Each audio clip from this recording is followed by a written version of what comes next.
Inner line permit ILP ki che chang amadi Adhar card pairamdaba Non Manipuri yankai henba ngasi City Police na loukhatkhre. Pauna bazar manungda leiriba Non Manipuri sing ILP card paitaba amadi pairiba card sing chatnaribra haina yingsinbagi drive ama Joint Committee on Inner Line Permit System ki mioi sing JLP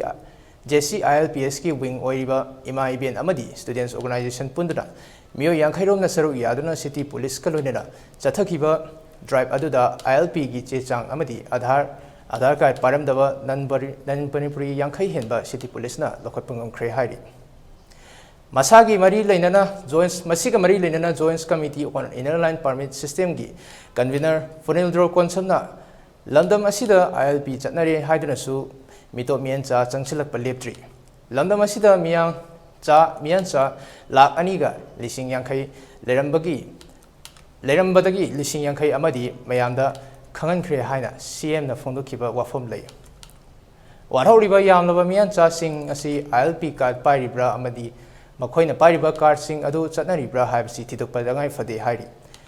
ngachi sathakiba drive asida ILP card pairamdaba kaya ama thinajai masi matau karamna entry gate oiba sing asidagi changlibano haibsi tijinba chungani masida natana tha kharak lamdam asida leiraga Adhar card pairamba kaya ama thengnei masi kanagomba khutpu kharana Adhar card asi semlabra haibsi chingnaba lei haiba wafam kaya phongdokhi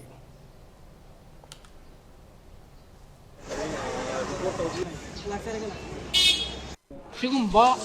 Manipur kundalita sinan lesalapum yang sigi sima kadai dila puno kanano kamai to puno 90 kaya yumang di malai mapun sen sungai mai ma pa kanano hai bisi inner sinan loina identify to bunga me ba tu rakati who are the foreigner and who are the original people of the Manipur and who are the outsider hai bisi easily can be understood aduna it is not against to any particular community city for the welfare of the people of Manipur all Manipur kudamine ba Guru Puntra Nipuje, Masigi Yakanaba, Inachi, adaptation do na in Abukana, Jari, against